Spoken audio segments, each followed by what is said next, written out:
Hello students, welcome to my YouTube channel Fusion Mac. आज का video basically first year के students के लिए है जो अभी ऑनलाइन एग्ज़ाम देने के लिए अपीयर होने वाले हैं एग्ज़ाम में। तो इस वीडियो में हम सारी प्रोसेस को समझेंगे। वीडियो में हमें किस तरह से एग्ज़ाम को देना है, किस तरह से हर एक प्रोसेस को करना है, वो सारी चीज़ें मैं इस वीडियो में आपको डिस्क्राइब करूँगा। तो जैसा आप देख पा रहे हैं, ये एक बेसिक सा फ्लो चार्ट मैंने क्रिएट किया है जिससे आपको पता चल सके कि हर एक एग्ज़ाम के पहले आपको कौन कौन सी चीज़ों में आपको क्लियर होनी चाहिए आपकी सारी चीज़ें। जैसे मैं देख पा रहे हैं आप कि सबसे पहले तो आपका पोर्टल रजिस्ट्रेशन होना चाहिए, क्योंकि फर्स्ट ईयर के स्टूडेंट्स हैं, अभी यूनिवर्सिटी के साथ अभी रजिस्ट्रेशन नहीं हुआ होगा। तो सबसे पहले आपका पोर्टल रजिस्ट्रेशन होना चाहिए। देन उसके बाद आपका एनरोलमेंट फॉर्म जो है वो फिल होना चाहिए।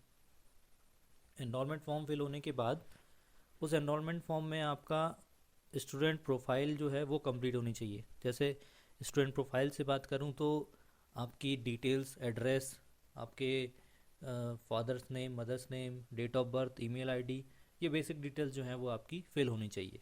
देन उसके बाद आपका एग्ज़ाम फॉर्म जो है वो सबमिटेड होना चाहिए। ठीक है, यूनिवर्सिटी के साथ जो आपका एग्ज़ाम फॉर्म है वो प्रॉपरली सबमिटेड होना चाहिए।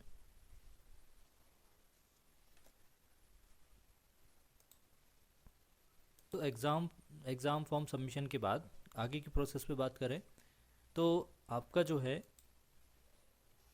वो एग्ज़ाम एलिजिबिलिटी के बारे में बात कर रहे हैं हम कि एग्ज़ाम एलिजिबिलिटी क्या क्या होनी चाहिए। तो बेसिक्स अभी मैंने जो आपको एक फ्लो चार्ट में दिखाया वही सारी चीज़ें हैं कि आपका पोर्टल रजिस्ट्रेशन और एनरोलमेंट कंप्लीट होना चाहिए। उस और एनरोलमेंट के बाद आपके पोर्टल पे आपकी फ़ोटो और सिग्नेचर प्रॉपरली अपलोड हो जाना चाहिए। ठीक है। नेक्स्ट थिंग, आपका एग्ज़ाम फॉर्म फिल होना चाहिए और एग्ज़ाम पोर्टल पे रजिस्ट्रेशन जो है वो कंप्लीट होना चाहिए। ये मोस्ट इम्पॉर्टेंट पॉइंट है। कुछ स्टूडेंट्स जो है वो डायरेक्ट लॉगिन कर रहे हैं, अभी मैं आगे की स्लाइड्स में बताऊंगा आपको किस तरह से सारी चीज़ें करनी है। तो रजिस्ट्रेशन जो है वो होना चाहिए, उसके बाद ही आपका जो है लॉगिन हो पाएगा एग्ज़ाम पोर्टल पे। अगर आपका रजिस्ट्रेशन नहीं है उस केस में आपका लॉगिन नहीं होगा। ठीक है, चलिए आगे देखें। तो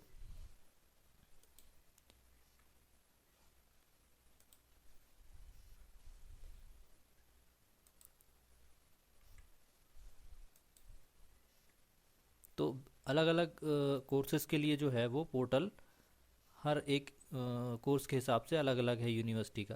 तो जैसे आप देख पा रहे हैं यहाँ पर दो पोर्टल दिख रहे हैं आपको, एक डिग्री कोर्सेज़ के लिए है और एक डिप्लोमा कोर्सेज़ के लिए है। तो डिग्री वाले कोर्सेज़ जैसे बीटेक हुए, एम बी फार्मा हुए, है ना, एम टेक हुए, एम फार्मा हुए, इस तरह के जो कोर्सेज़ हैं उनके लिए जो रजिस्ट्रेशन पोर्टल है वो ऊपर दिया हुआ है degree.rgpvexam.in। ठीक है, तो ये बीटेक और बी फार्मा के स्टूडेंट्स के लिए है।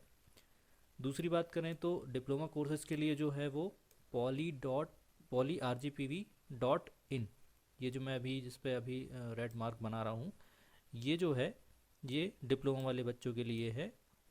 तो आपका एग्ज़ाम यहाँ होगा poly.rgpv.in पे डिप्लोमा वाले स्टूडेंट्स के लिए, और B Tech, B Pharmacy, M Pharma, इस तरह के कोर्सेज जो हैं डिग्री वाले कोर्सेज, वहाँ पर उनका पोर्टल जो होगा वो degree.rgpvexam.in पर होगा। ठीक है।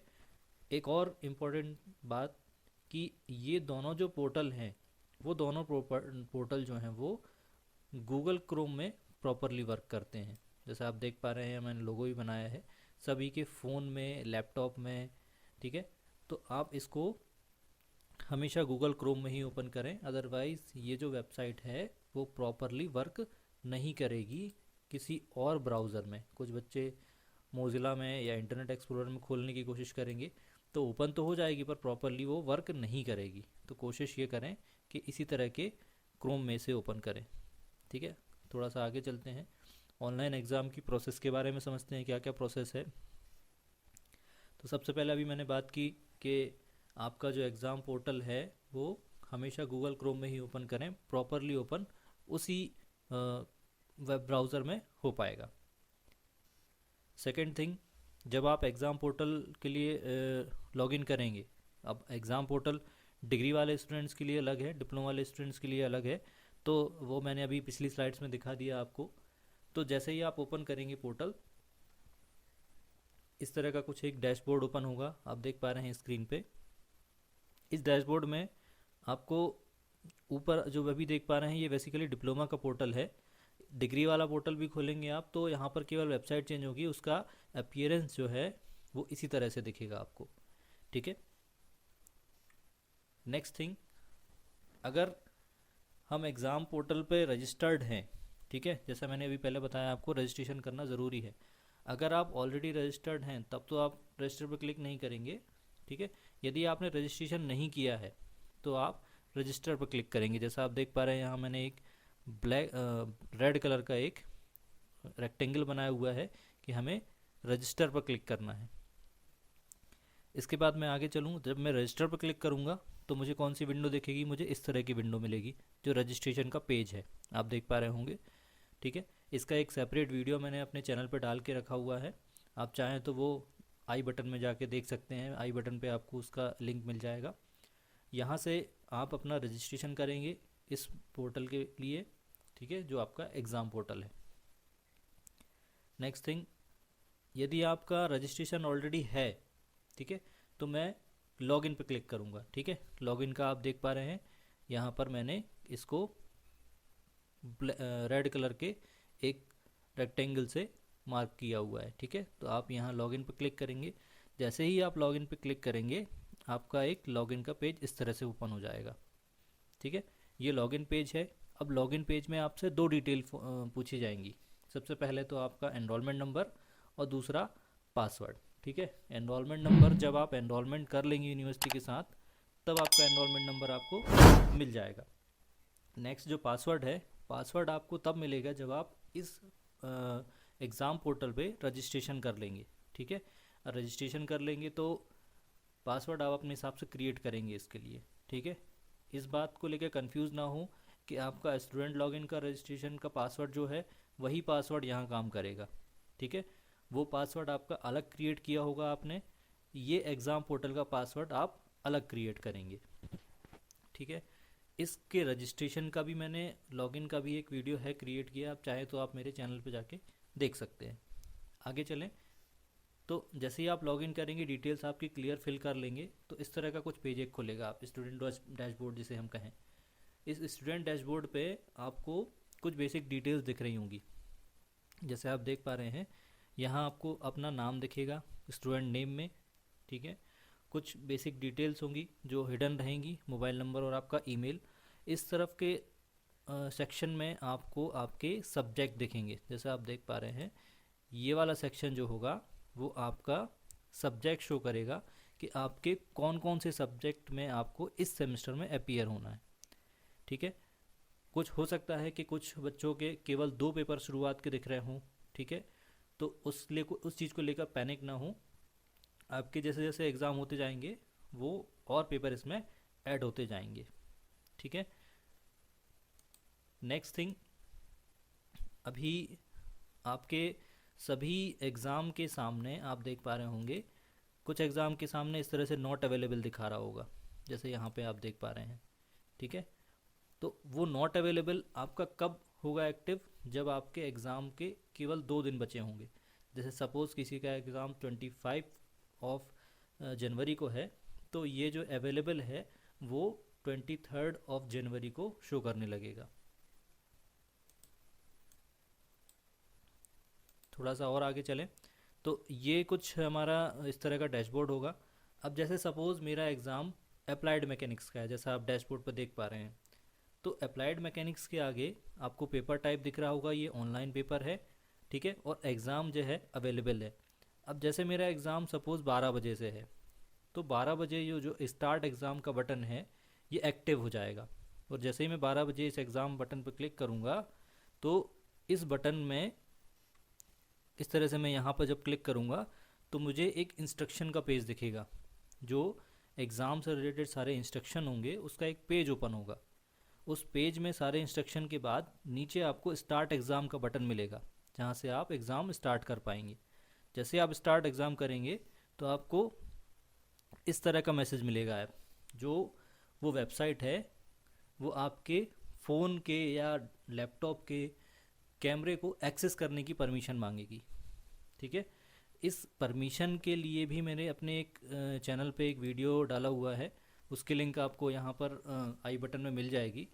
तो जैसे आप देख पा रहे हैं यहाँ पर ये जो है इस तरह का आपको एक डायलॉग बॉक्स ओपन होगा, जहाँ आपको इसे अलाउ करना है, आपके कैमरे को अलाउ करना है, मतलब इस वेबसाइट को कैमरे की परमिशन को अलाउ करना है। अगर ये आप अलाउ नहीं करेंगे तो आपका एग्ज़ाम स्टार्ट नहीं होगा।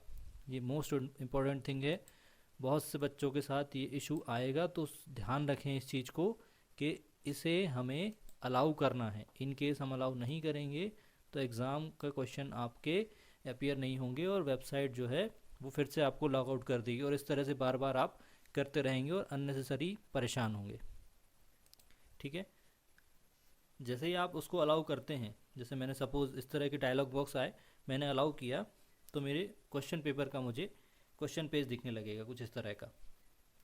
ठीक है, अब इस क्वेश्चन पेज में मैं कुछ बेसिक चीज़ें आपको दिखा देता हूँ कि कहाँ पर क्या चीज़ें हैं। सबसे पहले अब हम ऊपर देखें तो यहाँ आपको क्वेश्चन पेपर में ऊपर सबसे पहले आपको दिख रहा है कि कितना समय आपका रिमेनिंग है। ठीक है, कितना समय आपका क्वेश्चन पेपर का अभी बचा हुआ है सबमिशन के लिए। ठीक है, अब जैसे कोई स्टूडेंट 12 बजे लॉगिन कर लेता है, शार्प 12 पे वो लॉगिन कर लेता है, तो उसको यहाँ पर टोटल 2 घंटे का समय दिखेगा। ठीक है, कुछ बच्चे 11 बजे लॉगिन करते हैं, 1 बजे लॉगिन करते हैं, तो यहाँ पर 1 घंटे का वार्निंग दिखेगा कि 1 घंटा रिमेनिंग है आपका। ठीक है, तो ये कुछ हमारी इसके लिए बात हो गई कि कितना टाइम रिमेनिंग है, यहीं शो करता रहेगा वो। ठीक है, थोड़ा सा और आगे चलें तो यहाँ इस तरफ आपको जो है वो आपका क्वेश्चन दिखेगा इस तरफ के पैलेट पे।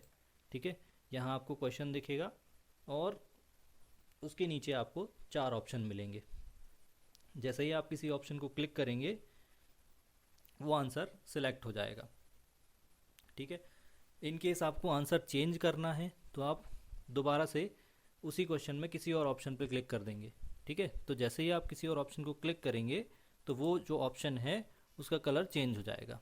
ठीक है, कुछ इस तरह का जैसा आप देख पा रहे हैं यहाँ पर, जैसे मैंने यहाँ पर ऑप्शन 2 जो है वो ब्लू कलर का हो गया है, मतलब ये मैंने सिलेक्ट कर लिया है। ठीक है, अब मुझे ऑप्शन चेंज करना है तो मैं दूसरे ऑप्शन पर क्लिक करूँगा, उस ऑप्शन का कलर चेंज हो जाएगा। ठीक है, अब आगे चलें तो आपके राइट साइड के सेक्शन में इस तरफ ये पूरा क्वेश्चन पैलेट कहलाता है। यहाँ पर आपको पूरे क्वेश्चन का पूरा एक समरी दिखेगी कि कितने क्वेश्चन आपने अपीयर कर लिए हैं, कितने आंसर कर दिए हैं, कितने क्वेश्चन अभी आपने सीन नहीं किए हैं। ठीक है, तो इसका थोड़ा सा एक ओवरव्यू है, ये देख लेते हैं ज़रा। तो सबसे पहले मैं बात करूँगा अनसीन वाले पार्ट की। तो अनसीन वाला वो पार्ट है जहाँ पर आपने उन क्वेश्चंस को अभी रीड नहीं किया। जैसे आप इस पिक्चर में देख पा रहे होंगे कि यहाँ पर 19 अनसीन दिख रहे हैं, 19 या 19 अनसीन दिख रहे हैं, मतलब मैंने 19 क्वेश्चन को अभी नहीं देखा है। ठीक है, उसके बाद ये एक दिख रहा है वन सीन। वन सीन का मतलब है कि मैंने एक क्वेश्चन को सीन कर लिया है, एक क्वेश्चन को मैंने देख लिया है। ठीक है, आगे चलें तो थोड़ा सा इसमें नीचे आंसर्ड करके लिखा हुआ है, यहाँ आप देख रहे हैं 0 आंसर्ड। ठीक है, 0 आंसर्ड से मतलब है कि मैंने अभी एक भी क्वेश्चन का आंसर नहीं दिया है। जैसे जैसे मैं आंसर के क्वेश्चन का आंसर देते जाऊंगा यहाँ पर वो काउंट बढ़ता जाएगा। ठीक है, लास्ट में एक ऑप्शन दिया है सिंकिंग करके। ठीक है, सिंकिंग एक्चुअल में आपकी नेटवर्क सर्वर से कनेक्टिविटी को शो करता है। आपने जैसे सपोज 5 क्वेश्चन किए हैं तो यहाँ पर 5 आंसर दिखने लगेगा। ठीक है, और उन 5 आंसर्स में से 4 आंसर जो हैं वो सर्वर पे उनके सेव हो गए हैं। ठीक है, तो जो रिमेनिंग एक बचेगा वो यहाँ पर एक वहाँ पर सिंकिंग में दिखाता रहेगा, मतलब एक जो आंसर है आपका वो आपकी तरफ से आपने पुट कर दिया है पर वो सर्वर पे अभी सेव नहीं हुआ है। ठीक है, इसलिए सभी स्टूडेंट्स जो हैं वो प्रॉपर इंटरनेट कनेक्टिविटी में रहें, और हो सके तो कहीं वाईफाई हो तो वाईफाई से कनेक्ट करें अपने फ़ोन को या लैपटॉप को, तो नेटवर्क प्रॉपरली रहेगा। ठीक है, इतना कुछ आप अपना हमारा जो है क्वेश्चन पैलेट होगा। ठीक है, इसके बाद यहाँ नीचे हम देखें तो यहाँ पर अलग अलग मार्किंग आपको दिख रही है। ठीक है, unit 1 2 mark, unit 1 3 mark, unit 2 1 mark. तो इस तरह से अलग अलग नंबरिंग के हिसाब से, अलग अलग मार्क्स के हिसाब से क्वेश्चन पेपर को डिवाइड किया गया होगा अलग अलग सेक्शन में। ठीक है, कुछ क्वेश्चन जो होंगे वो 2 मार्क्स के होंगे, कुछ क्वेश्चन 3 मार्क्स के होंगे। तो वो डिपेंड करता है कि हम किस तरह के क्वेश्चन को सॉल्व कर रहे हैं। ठीक है, यहाँ पर आपको वो चीज़ें दिखेंगी। नीचे आए तो यहाँ पर आपको प्रीव का लिखा गया, मतलब ये प्रीवियस का ऑप्शन है। मतलब आपने सपोज पहला क्वेश्चन सॉल्व करके दूसरे क्वेश्चन पे चले गए हैं और दूसरा क्वेश्चन आप देख रहे हैं, अब आपको वापस से पहले क्वेश्चन पे जाना है तो आप प्रीवियस पे क्लिक करेंगे। यहाँ पर नीचे लिखा हुआ है प्रीव। ठीक है, आगे चलें तो यहाँ पर आपको दिखेगा नेक्स्ट नीचे। ठीक है, तो ये नेक्स्ट क्या है, अब आप सेकंड क्वेश्चन पे हैं, सेकंड से आपको थर्ड क्वेश्चन पे जाना है। ठीक है, तो हम नेक्स्ट कर देंगे। ठीक है, आपने यहाँ से कोई भी आंसर अपना पिक किया, सपोज ऑप्शन 2 मैंने सिलेक्ट किया। ऑप्शन 2 सेलेक्ट करने के बाद अब मुझे तीसरे क्वेश्चन पे जाना है तो मैं नेक्स्ट को सिलेक्ट करूँगा। ठीक है, और बीच में आपको दिख रहा है व्यू समरी। व्यू समरी वो चीज़ है, मैं अभी आगे डिस्कस करूँगा कि आपने कितने क्वेश्चन टोटल कर लिए हैं, कितने रिमेनिंग हैं, कितने आपने सीन कर लिए हैं, वो सारा डाटा जो है वो आपको व्यू समरी में शो करेगा। ठीक है, अब इतना होने के बाद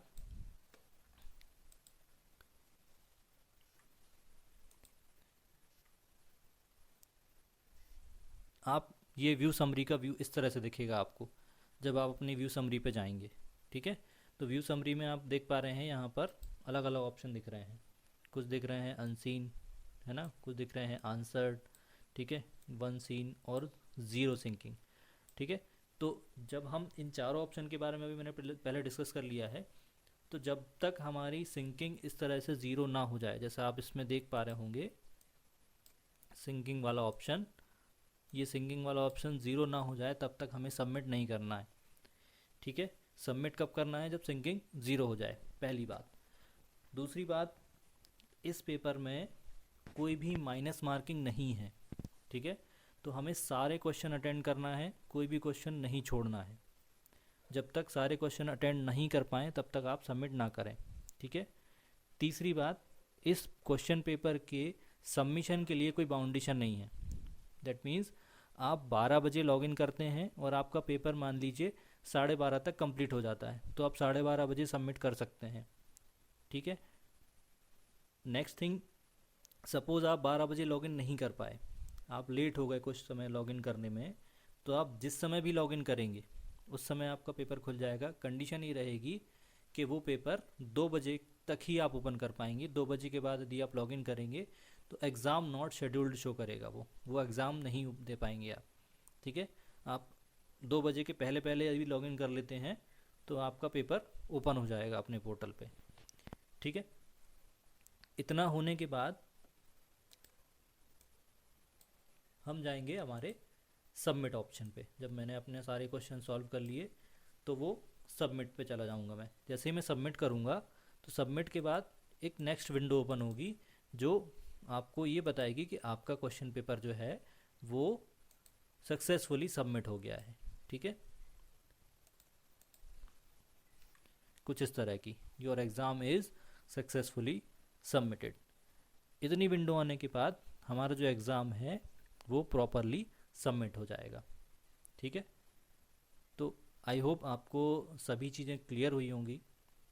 इन केस किसी भी तरह की डाउट हो तो आप कमेंट बॉक्स में आकर कमेंट कर सकते हैं, और मेरे चैनल फ्यूज़न मैक को लाइक करें, सब्सक्राइब करें, ताकि आपको आरजीपीवी से रिलेटेड सारी अपडेट्स आपको प्रॉपरली मिल पाए।